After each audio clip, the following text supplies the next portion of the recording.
Y antes de decir esto con respecto a la educación, pensemos dos cosas importantes de los contextos. Dos cosas. La primera, que los contextos de alguna manera se crean.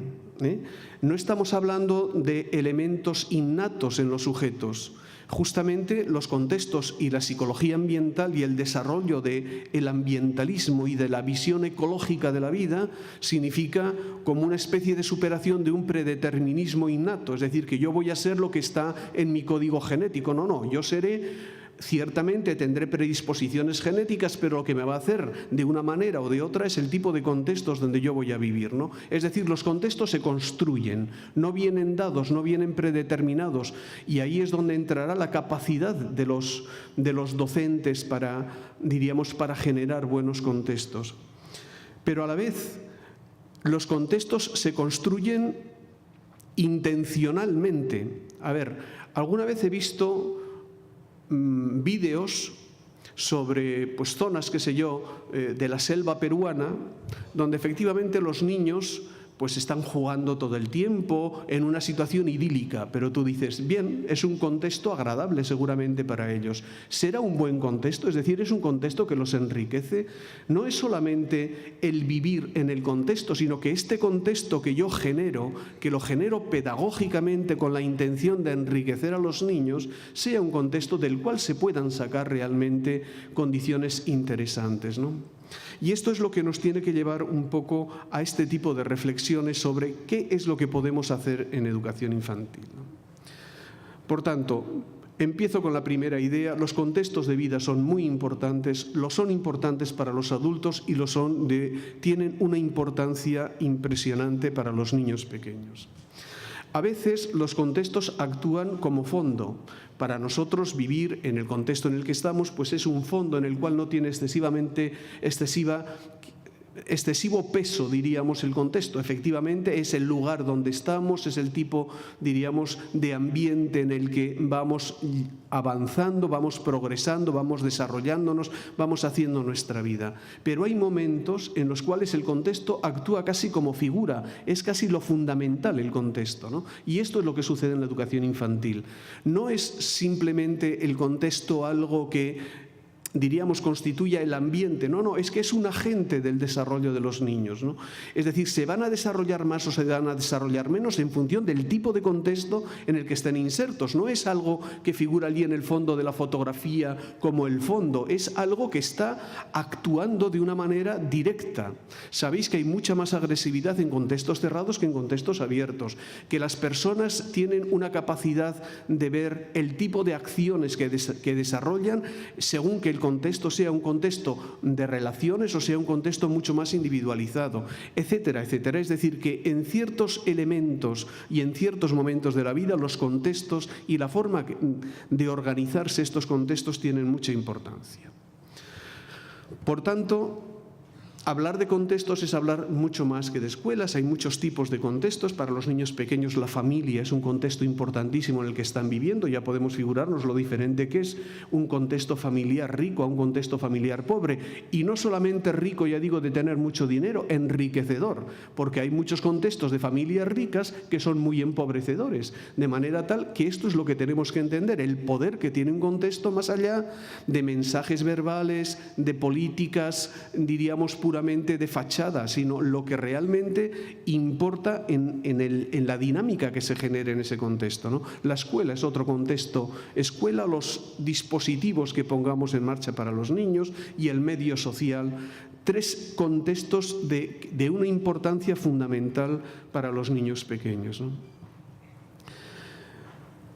Claro, uno tiene que ver, los contextos se van, diríamos, englobando unos en otros, ¿no? Es como cuando uno echa una piedra en el agua y se van abriendo círculos. Cada contexto está inmerso en otro contexto mayor y es en otro contexto mayor y es en otro contexto mayor, ¿no? Y efectivamente uno se puede preguntar, ¿es posible que un contexto pequeño funcione autónomamente respecto a un contexto mayor?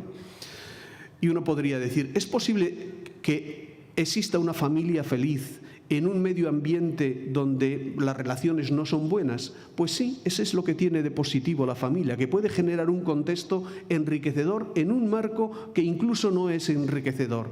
Y esto es lo que tiene de positivo la escuela o los dispositivos que montemos para los niños, que incluso en contextos que no son claramente enriquecedores para los niños, tú puedes generar un microcontexto en el cual sí que se puedan sentir bien. No es tan interesante como tener todos los contextos, diríamos, de una manera funcionando de una manera más simétrica y funcionando de una manera más positiva, pero uno sí puede generar ese tipo de contextos, y este es uno de los aspectos importantes que la escuela puede tener en ciertas etapas y sobre todo en estos primeros años de la vida de los niños, ¿no? Y quería simplemente decir, claro, cuando hablamos de contextos podemos estar pensando en muchas cosas, pero un contexto en cualquier situación en que lo situemos, una escuela, un playground, una ludoteca, como se decía antes, la familia o el contexto medioambiental, etcétera, está compuesto de elementos físicos. El contexto me va a condicionar físicamente. Yo puedo tener una casa con, diríamos, espacios más amplios o espacios más chiquitos, o puedo tener una sala de clase con espacios más grandes o espacios más pequeños. De la misma manera, estos elementos físicos van a ser importantes, ¿no? No sé si sabéis que en algunas ciudades del norte de Italia, por ejemplo, está prohibido construir escuelas infantiles en lugares que no haya un parque. Todas las escuelas tienen que estar anexas a parques, de manera tal, fijaos de qué forma esto enriquece la situación. Yo puedo salir con mis niños y puedo jugar con ellos en el parque, ¿no?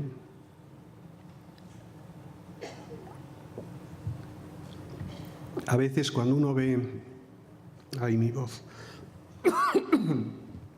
Cuando uno ve escuelas infantiles en un segundo piso, en un tercer piso, en situaciones muy dificultosas, le entra a uno una cierta angustia, ¿no?, de pensar, los elementos físicos de este contexto no son nada enriquecedores, nada buenos para los niños, ¿no?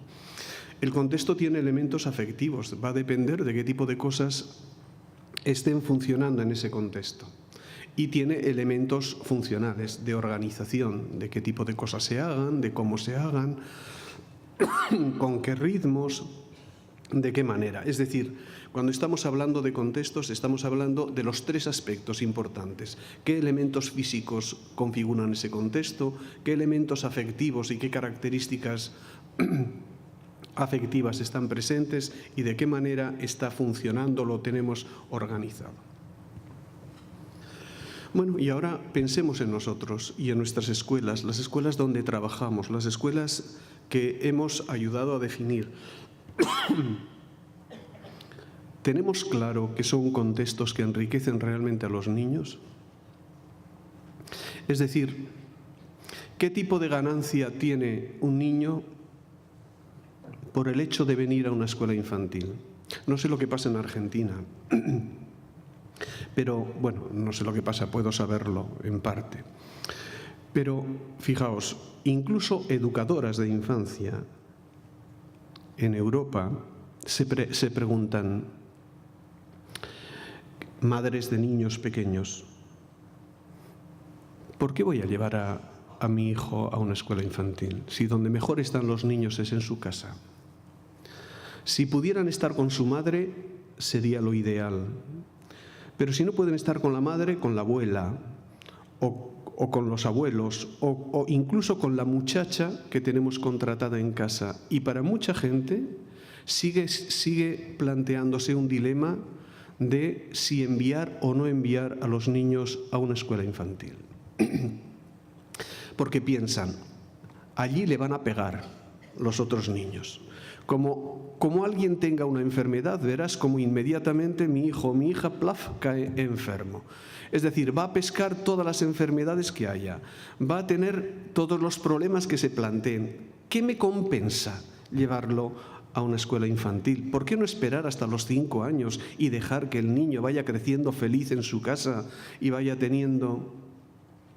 Y esta es una pregunta que nos tenemos que hacer. No basta defender las escuelas infantiles. Es decir, uno tiene que realmente justificar el sentido que tienen y la importancia que pueden tener para el desarrollo de los niños, ¿no? Y es ahí donde tendríamos que hacer toda una argumentación en favor de este tipo de cosas. Bueno, creo que había gente de Chile aquí hace poco tiempo.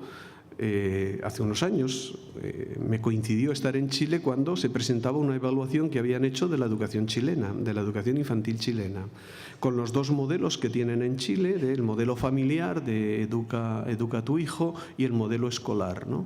Y resulta que los resultados de la evaluación de la educación infantil salieron mejor el modelo familiar que el modelo escolar, lo cual fue una vergüenza para los profesores y los educadores, porque decíamos que, claro, si los padres van a educar mejor a los niños de lo que lo hacemos en las escuelas, efectivamente, ¿qué sentido tiene? Y el propio gobierno en un momento estuvo a punto de plantearse el reforzar, priorizar el modelo de atención a los niños a través de las familias en detrimento de las escuelas. Afortunadamente no lo hicieron, pero la cuestión está en cómo uno se tiene que plantear efectivamente en qué lo que nosotros estamos ofreciendo en las escuelas infantiles es más rico, es más interesante para los niños que lo que les pueden ofrecer en casa, no sé, las nurses que tengan allí, las muchachas, no sé, cualquier tipo de solución que podamos encontrar en modelos familiares, ¿no? Y yo creo que hay 4 cosas en lo que las escuelas infantiles tienen que centrar su trabajo, ¿no? Uno de ellos es que una escuela infantil tiene que, es decir, una de las ganancias que los niños que vengan a la escuela tienen que tener es que efectivamente las estructuras básicas de su personalidad se formen mejor. Es decir, tenemos por tanto que ser muy buenos en saber qué tipo de cosas son importantes para un niño de 0 a 6 años y cómo podemos reforzar esos elementos básicos. Y son simplemente 2. La seguridad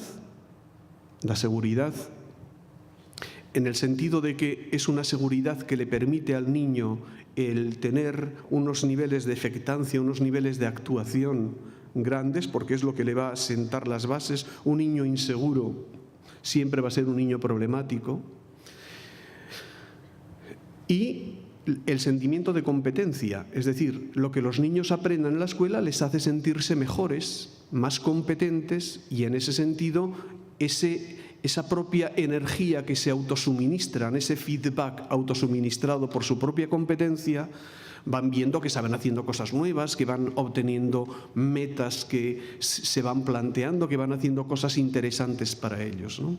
Y esos 2 elementos básicos tienen que salir muy reforzados de la educación infantil, porque son las estructuras en torno a las cuales los niños van a funcionar en el futuro. Hay una segunda dimensión que es la dimensión encuentro, que desde el punto de vista de los contextos es la más importante de todas. Es decir, una escuela infantil es una situación de encuentro. Y ya veremos después qué significa esto, porque ya digo, es un poco el elemento base sobre el cual todo está montado, ¿no?